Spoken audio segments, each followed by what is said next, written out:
The water and the plastic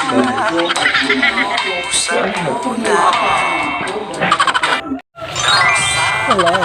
Charing. Bagus, Marva. Huwag ka naman masyadong seryo. Seryoso ka, te? Oh my God. Seryoso ka, te? Oh my God. Oh my God. Baka ako habulin ng carabao.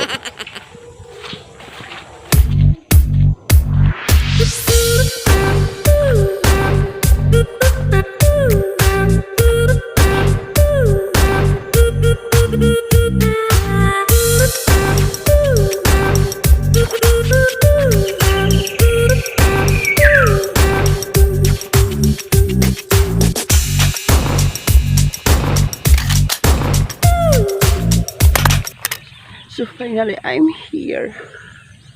Yeah. So really good.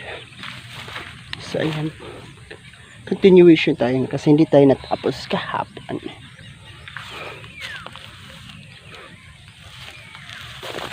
Ha?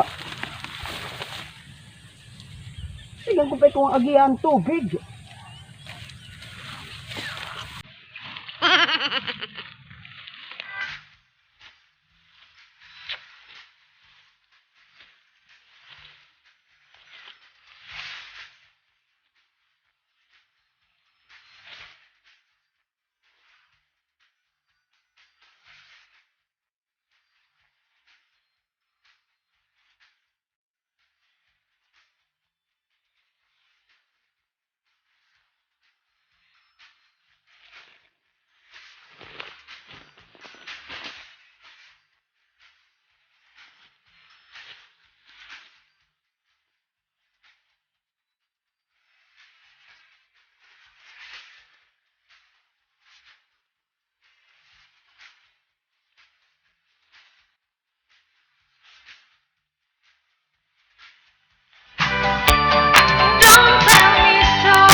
cutest twist. She's grown up before my eyes. All at once I realize, Judy, Judy, Judy, I love you.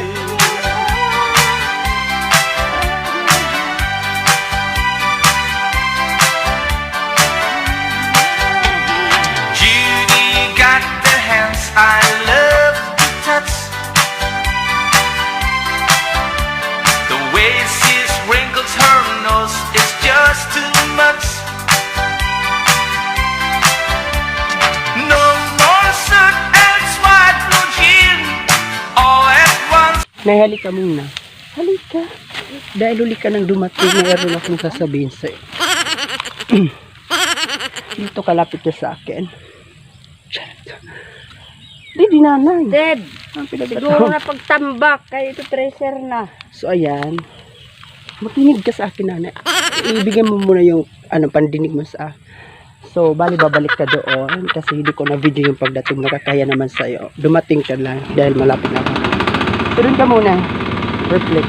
Gagawin mo, papagalitan kita dahil ngayon ka lang dumating. Pero wag mo akong sasampalin. Bali, scripted na. Pero tablit na kayo Hindi treasure. ka na magalit. Ano ba? So, ayun, medyo na pa. Doon ka pa. Ikaw ang ambisyosa. So, ayan. Halika na. Come here. Ano? Lumapit ka? Dito ka lapit. Hoy, akot ko sa! Kailangan ko! Ay! Patingin ka lang.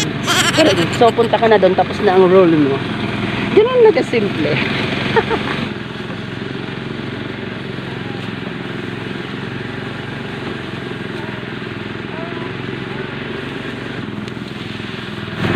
So proceeding tayo sa next box. Yan, with my nephew and my mommy.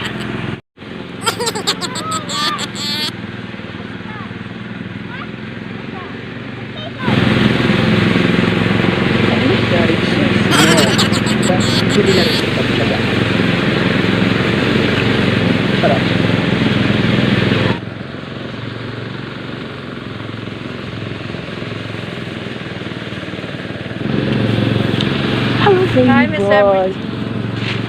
Oh, I miss everything, diba? It's not good. So, meron tayo ditong bagets. Supot pa siya. Actually, 15 years old na siya, pero aywan ko, hindi pa siya tuli.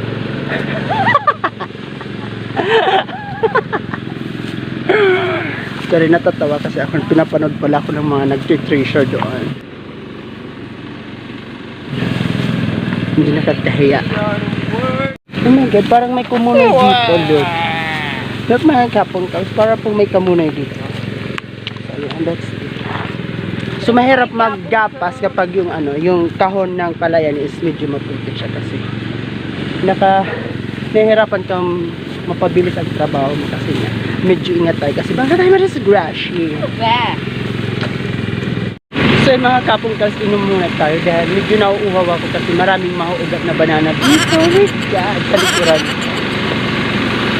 So ayan, habang umiinom ako, iisipin ko yung mga daddy sa likod ang ininom. Ang rupok mo ba? Oh, Chen. Oh my God, daddy. Bet ko yung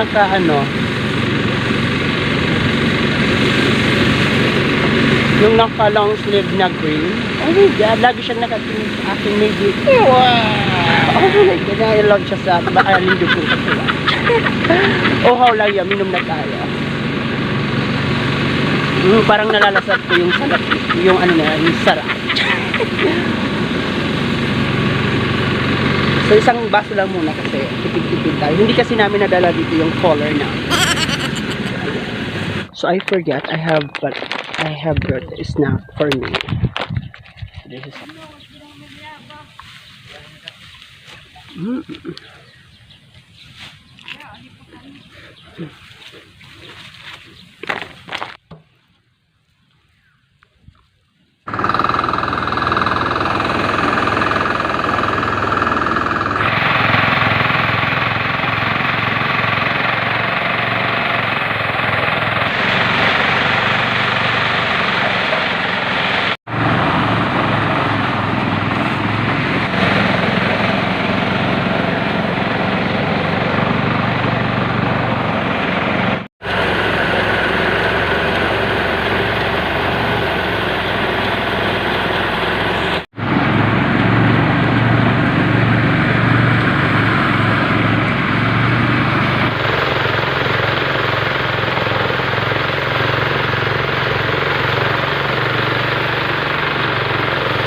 So ayan, bibidyohan ko si Ina dahil baka naman kayo maawa.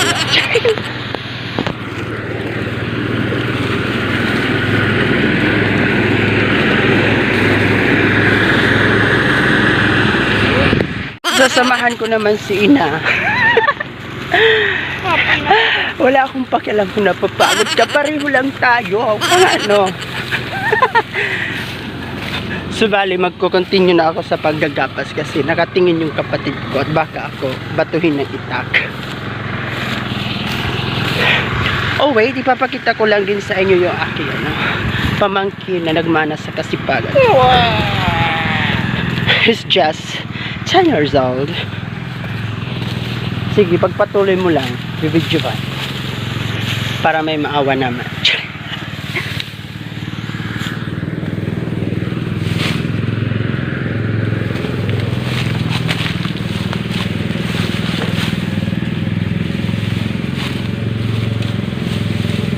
Pagbutihan mo para may bumilib sa'yo.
Nanay, magpahinga ka muna, Nay.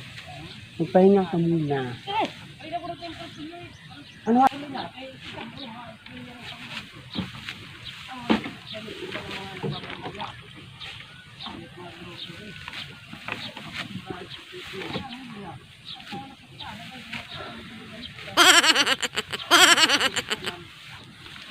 Oh my god, I decided to take a rest for a while because it's getting hotter and hotter.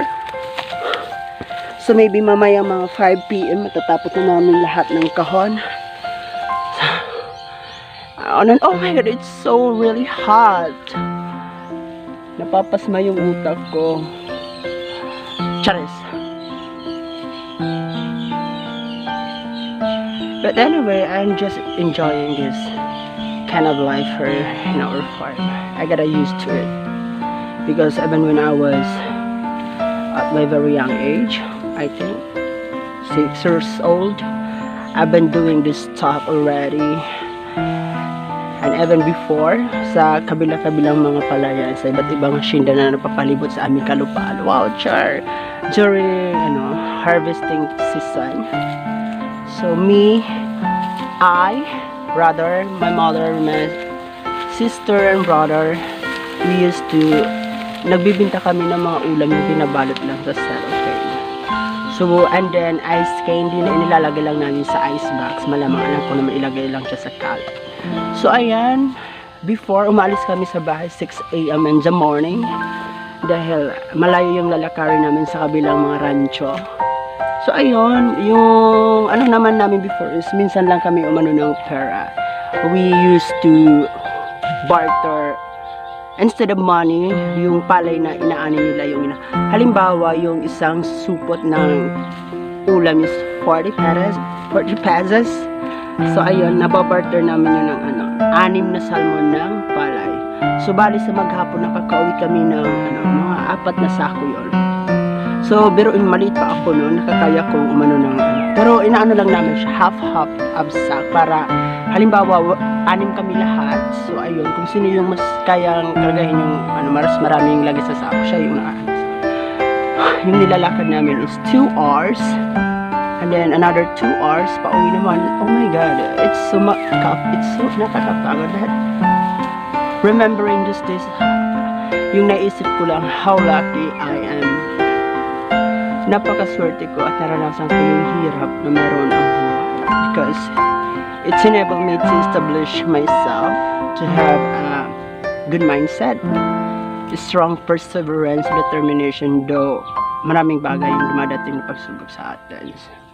Charing! So hanggang dito lang muna yung pagsasalaysay ko. Dahil magpapatuloy pa ako.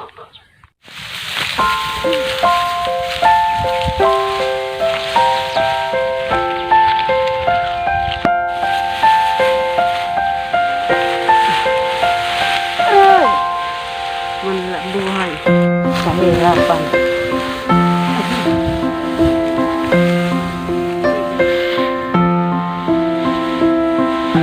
Ano ng tubig?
Mabugat.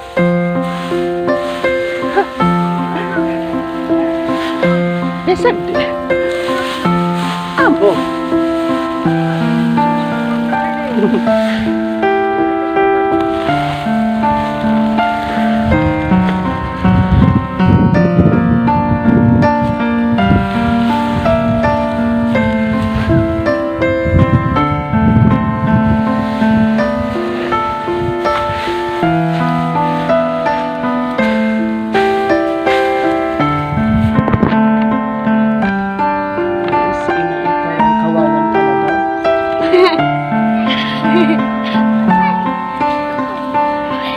Kawawa naman yung ina para siyang uhaw na halo.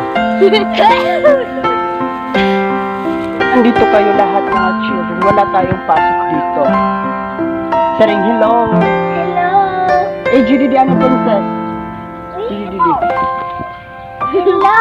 Hello, guys. Hello. Di. Ano ka mas sasabot? Sige, correct. Pagyakan di ato bangon ka mo. Sing hello mga kapungkel. Sabok. Sing hello ano yung mga kapungkel. Hello, mga kapungkay. Nandito kami sa tabok. Ay nagagarab. Sumugod po sila dito para tingnan kung paano ang isang Diyosa na tulad ko ay nagpapakahirap dito sa pansya.